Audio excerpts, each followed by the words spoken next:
there's been a lot of things happening in my life the last few days. It's been kind of crazy. Anyway, we're going to talk about that, maybe some other things. I really don't know where this episode's going to go, but it'll be what it'll be. Anyways, I hope you enjoy this episode 263, The Christmas Vacation. Enjoy.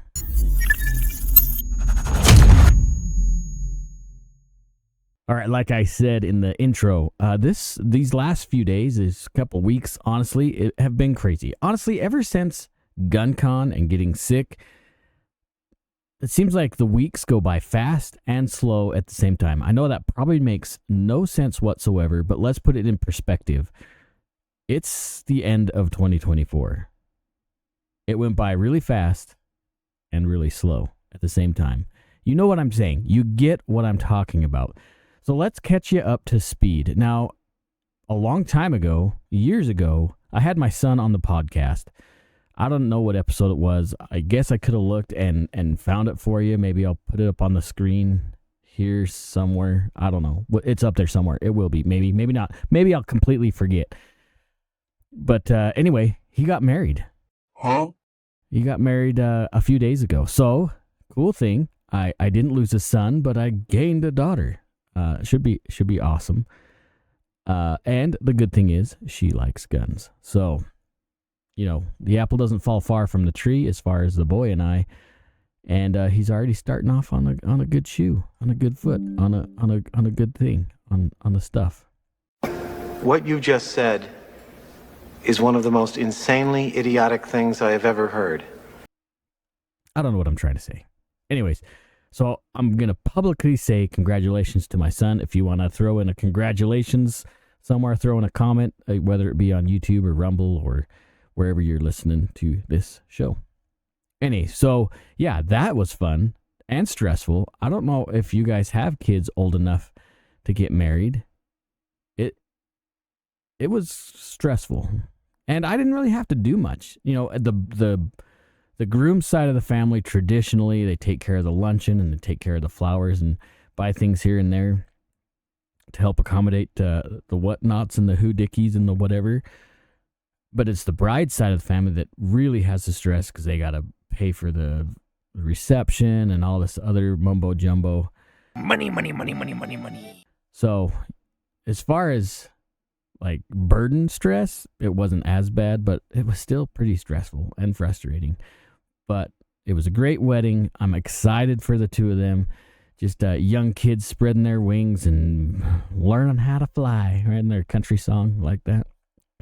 Yes, Tanya Tucker. I hate that album, by the way. But it's awesome. I'm excited for them. And maybe some point we'll have him and his wife on the show. But we got to give them time. They're on the honeymoon. Don't want to interrupt. For you newlyweds, the once we're newlyweds, you know exactly what I'm talking about. You can do it! Ask your parents. So, Christmas is coming up. I didn't want to do the cliche Christmas presents to buy this year, though you're running out of time if you haven't bought any. Just saying. As I'm recording this, is the 18th of December, so you only have a few days. If you have to order something, it's going to be too late. So you better get your butt to the store and figure it out. Now, there are some cool guns out there that are floating around, some good deals to be had. But you're going to have to probably go to your local gun shop to get those things purchased if that's what you're thinking about. Speaking of guns, so Palmetto had some pretty good deals. And now I know some of you guys really don't like Palmetto. You look at the Poverty Pony, right? And you think, oh, that thing's a piece of shite. I don't want to go. But listen, here's the reality. Not a lot of companies out there have put AR-15 style rifles in so many hands as Palmetto. There's a few, but they've made the shooting, the 2A world, the journey for a lot of those folks, they've made it financially attainable for a lot of people. Now, are they the highest tier out there? Of course not. There's a lot more nicer firearms manufacturers out there. But it gets people excited. It gets guns in people's hands that want to learn, that want to be participating in their constitutional right to keep and bear arms. So you can bitch about the quality. Shut up, bitch! Sure, I get it.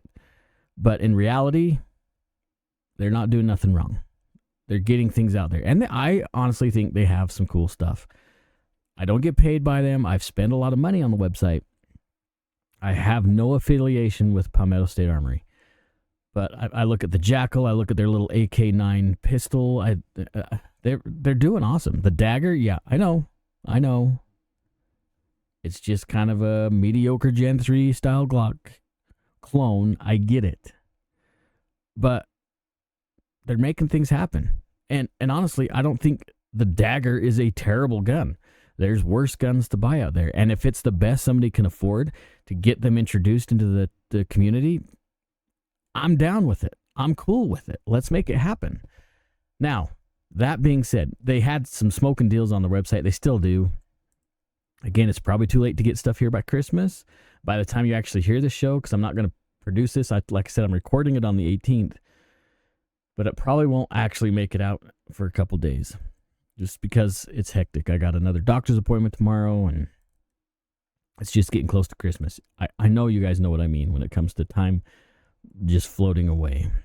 But Ruger, now, if you haven't seen this gun, I would really like to buy one. I messed with one the other day at the store in Idle Falls because I was really curious about it, and I've watched some of the videos, the reviews that I got to look at it. The RXM, because I can't remember the name. And I'll post this picture somewhere here. But the new Ruger RXM, which is Ruger and Magpul got together and actually watched a Gun Talk video. If you guys aren't watching Gun Talk, you should be, or listening to Gun Talk. You should be. Of course, after you listen to this show. And make sure you tell them I sent you, because, you know, I'm a pretty big deal. Anyway, so the new Ruger RXM, Magpul makes the grip, and Ruger made the slide and all the other components, and they married them together. Now, it feels, at least, very similar. Now, it looks very similar to a Gen 3 Glock, like a 19. The trigger is I don't know if it's better. It's just different. It breaks differently. It feels differently, at least when you dry fire it. I haven't live fired one yet. I would really like to buy one of these and put it through its paces.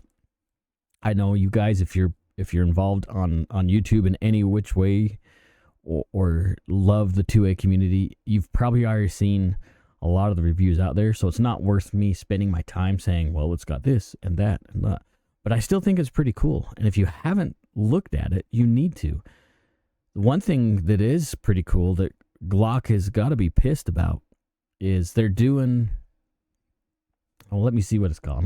I got it pulled up here on my interwebs. They're calling the... Oh, let's see. So it's the trigger group is kind of like what SIG has been doing, where that's the serialized portion that slides into the frame.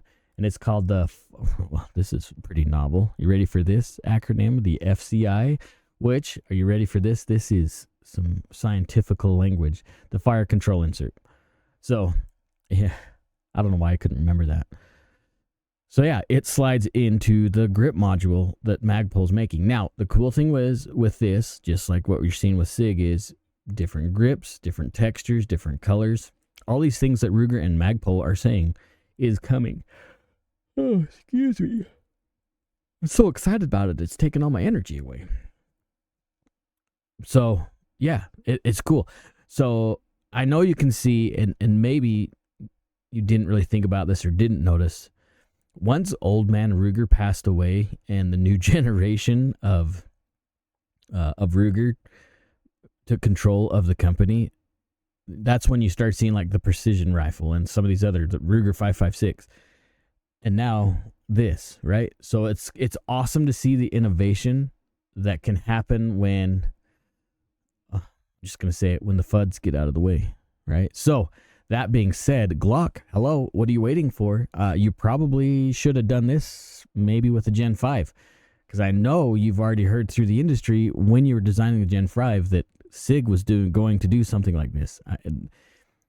even though these companies are tight-lipped about what they're designing, stuff gets out. Stuff gets out there. So I'd be willing to bet that Glock already knew that SIG was doing something like this with their fire controls. So when Ruger stepped up with Magpul, what are you doing? Like, I love my Glocks. I shoot Glocks well. I have more than one Glock. I'm not a fanboy. I'll shoot whatever.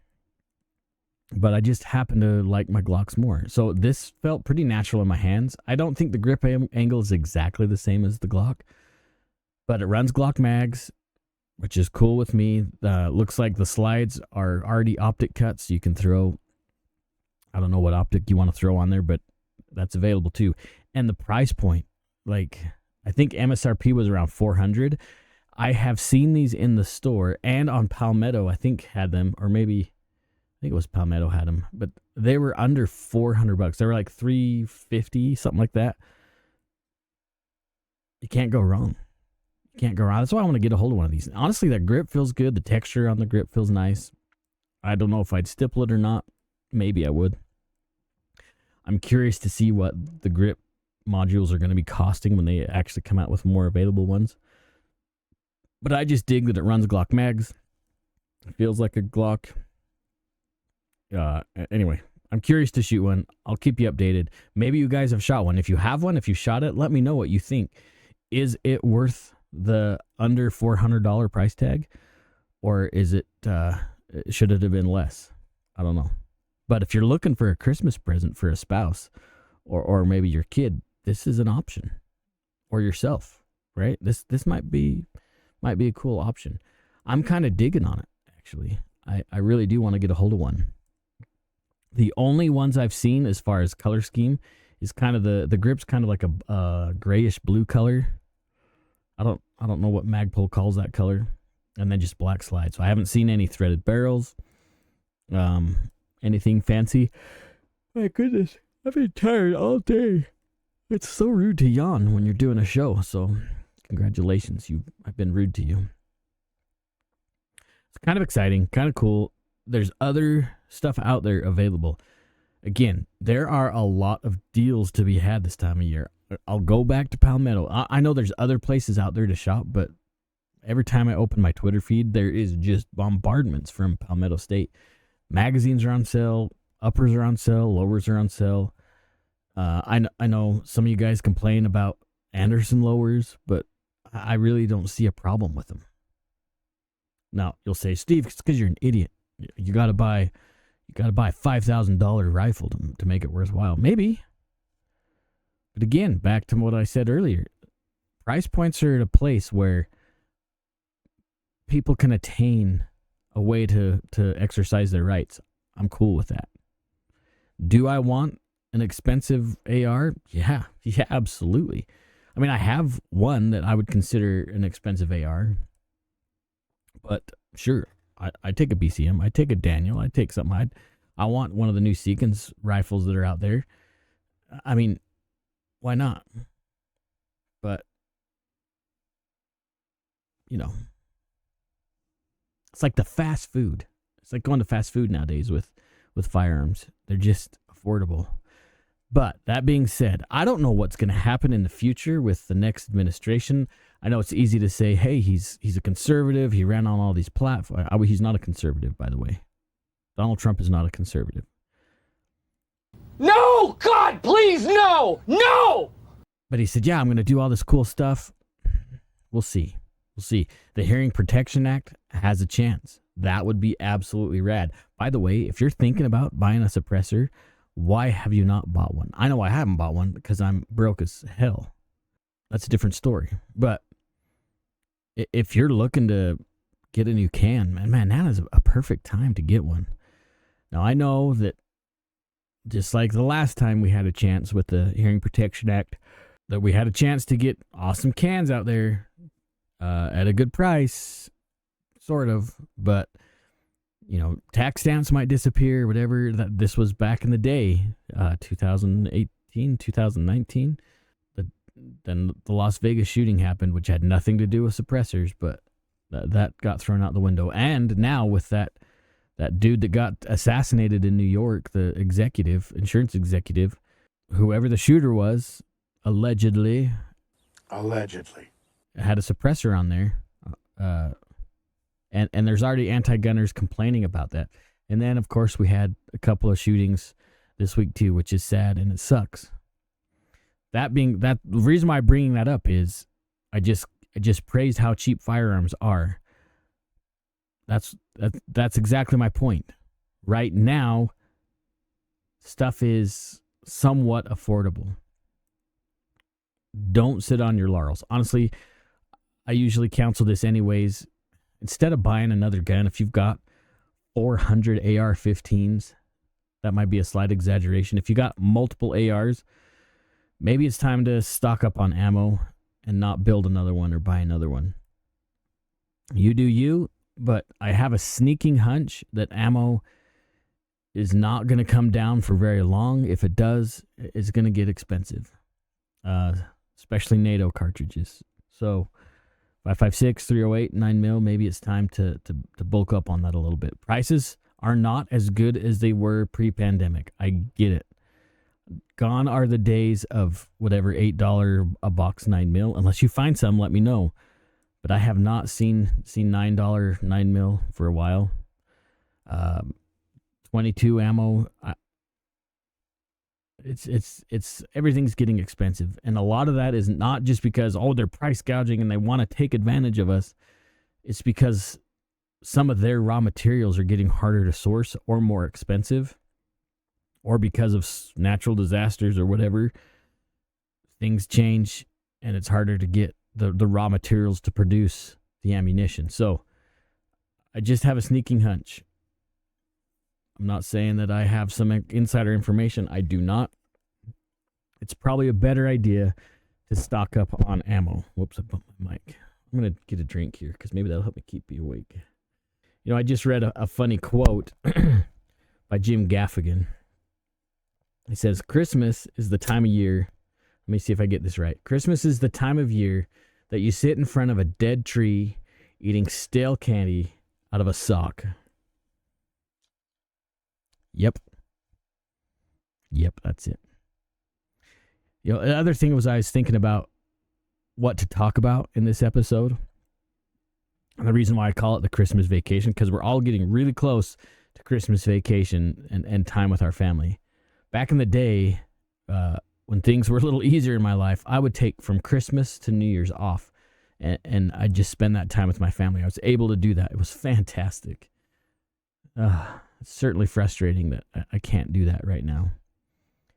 A lot of good memories were made when I could do that. Maybe one day it'll get back to that. That's super frustrating of me to even bring up, but it's frustrating to me. So I know it's frustrating to you guys when I complain. It's frustrating for me, and I guess I just kind of need a sounding board once in a while. No more of that though. But what are your Christmas traditions, right? I was thinking about during that week off, I'd maybe do some snowmobiling with some friends, some shooting. I used to do a little bit of, competition stuff if it was available.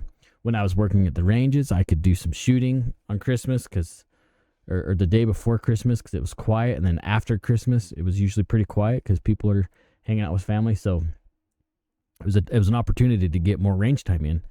But what do you guys do for your traditions? What are some things you did as a kid? Maybe some stuff you do now. If you have kids, do you do the same things that you did as a child? Or did you come up with new family traditions for your family? I remember one thing that we did as a kid. I'm half German. My dad was an immigrant. And so one thing that the Germans did, other than Krampus, he was a jerk, is we wouldn't open Christmas presents on Christmas Day. We'd actually open them on Christmas Eve. So that was kind of cool because we could get things early. Now with my kids, we don't do that with my kids. We're more traditional, I guess, and open them Christmas morning. But we always have lots of sweets and just some good times together. So we don't have anything crazy fun to do, or That's not what makes sense. We don't do anything excitingly wonderful, amazing other than spending time with each other. There's been times when we'd go sledding, like on the day after Christmas. There's some good hills and stuff, but this year the snow in Idaho is kind of not there.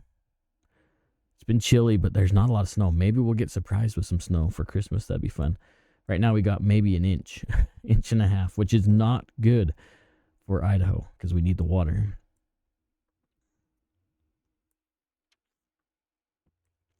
Oh man, I can't stress this high enough. If you like ginger beer, they're definitely not a sponsor. The best ginger beer I've ever had. And I've enjoyed it for 20 something years now. Gosh, 25 years, 26 years. Bundaberg ginger beer out of Australia. Oh my gosh, it's the bomb. Cheers. It's terrible radio. Maybe a good video. I don't know. Let's see what else. I had an opportunity, so I'm gonna show my cards here a little bit. So I'm a Mormon, right? I'm a Mormon kid, so keep your bigotry aside and just listen to the story I'm gonna tell you. I know you guys aren't. You would never stoop to that level. So as a Mormon kid, right, you go somewhere to serve a mission, right? You proselyte. So, and it's volunteer. You don't have to go. It's completely volunteer. I had a chance to go to Australia. So I lived in Australia for 2 years. And that actually is where I learned to love Bundaberg ginger beer and Vegemite. But I had a chance to catch up with a friend. She and her family came over here actually a couple nights ago, and we hung out and just talked about the old days, which is another awesome opportunity with Christmas when you get friends and family together, is to reminisce. But if that's something you do, I highly encourage you to have your kids around, or your nieces or nephew or grandkids or whatever. I think it's important that we share these stories, these histories with our loved ones. Because our stories, if we don't record them or share them, they're going to be gone. I mean, I think about all the stuff that my dad went through growing up, being born in war-torn Germany and then immigrating to the States in 1955. I mean, there's a whole bunch of stuff that I don't know about my dad. I mean, he's written some things down before he passed away. He's told me some stories before he passed away. But those are just little moments in this amazing story of life that there's so much more I know. So I guess this advice is as much for me as it is for you guys. We need to be creating, let me backtrack. We need to be sharing memories, and we need to be creating new ones. So the next generation can share the old memories and their memories by creating new memories for the next generation. Does that make sense? I know I'm getting kind of philosophically sentimental, but that's what Christmas is. I shouldn't say it's not what it's all about, but what an awesome present it would be to share instead of something that's going to break or get thrown away in a week. But share something about your childhood or your parents or grandparents' childhood to your children. How awesome is that? And I think a lot of that stuff is missing, because I know exactly what's going to happen on Christmas, at least with my kids and their nieces, not their nieces, their cousins, nieces and nephews, I was going to say. No, my nieces and nephews. I know exactly what's going to happen when we all get together is they're going to be on their stupid electronics, not paying attention to the world. I need to fix that. That's something I need to fix. The world is totally different, right? We talk about this frequently, and it all comes together with everything. The world is so different now than when we were kids, whether we talk about the stigma on firearms, or what we perceive as a safe community or unsafe community for that matter, because of the narratives that are pushed and the lack of communication that's out there, right? I don't think America is necessarily less safe. I don't think we see more shootings and more murders and more crime necessarily. Yeah, it is. I guess it is an uptick, but our perception of what it is compared to what it actually is don't often correlate, because we see and hear things on the news, especially if you're special like me and get on too much. I soak in too much news, I think. But when we spend too much time on CNN or Fox or Twitter or whatever, wherever we get our information, that information is always biased. It's always skewed in a way which creates our perception of truth and reality. There is only one truth, there is only one reality, but how we see that and how we perceive that is the difference. And that's coming back around. That's where communication is so important.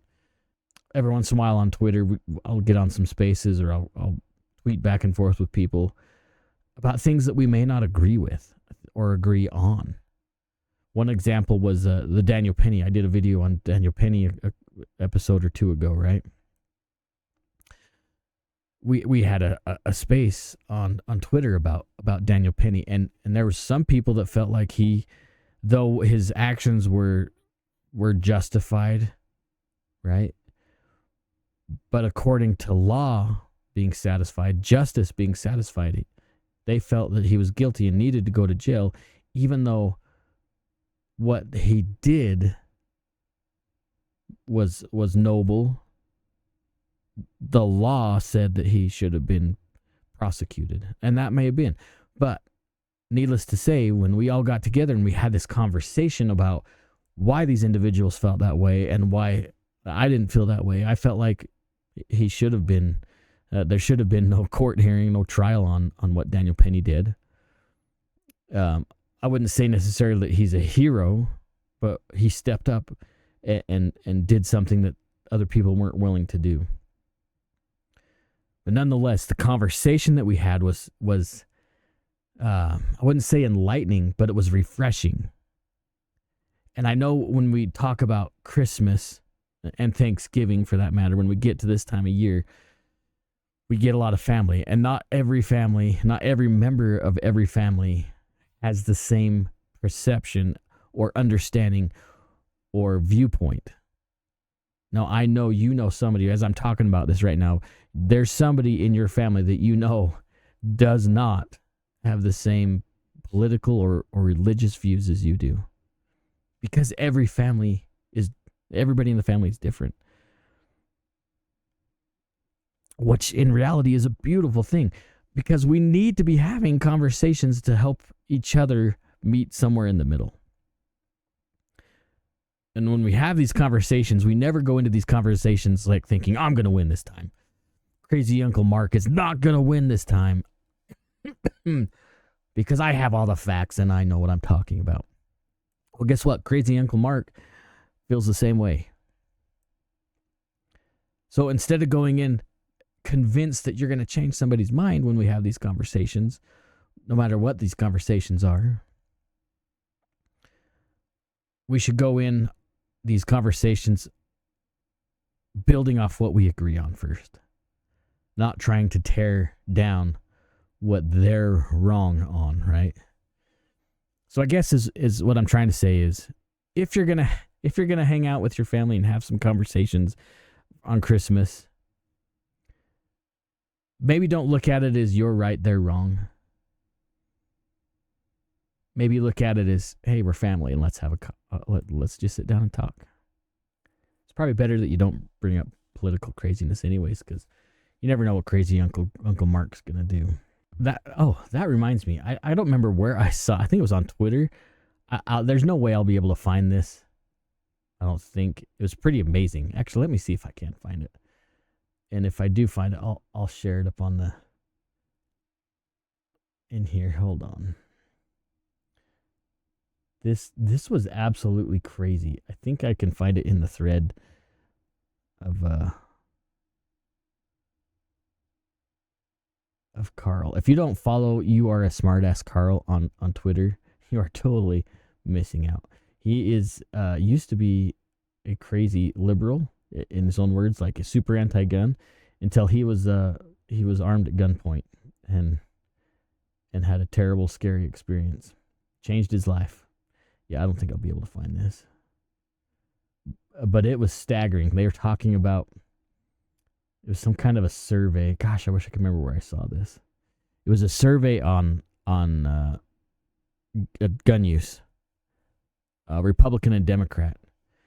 And it was staggering. Man, I wish I could find that. There's almost no point in me actually trying to share this because I'll probably never find it.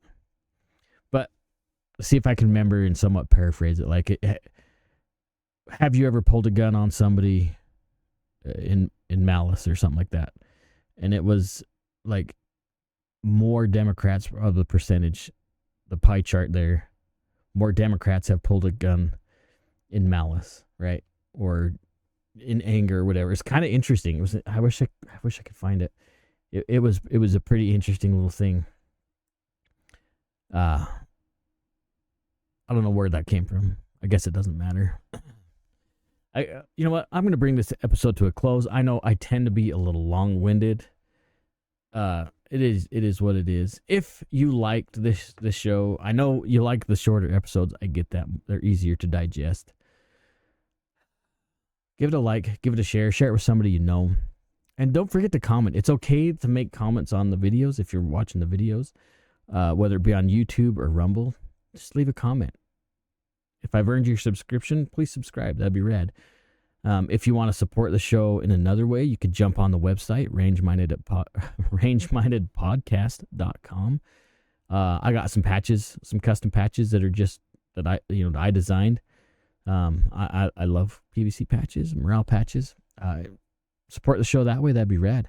You can jump on the link tree. There's places for the Patreon and all that stuff. If you want to, financially support the show, that would be fantastic. I would really appreciate it. You don't have to. Luckily, these are free. I don't get paid to do these. I don't really have any sponsors.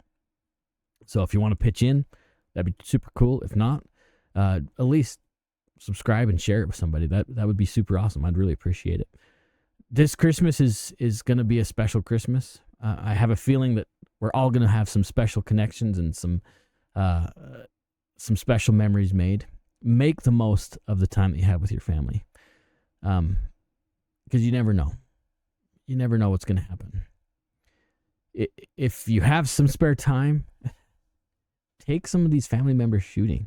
What a perfect time of year to introduce somebody to the 2A community. Perfect time of year.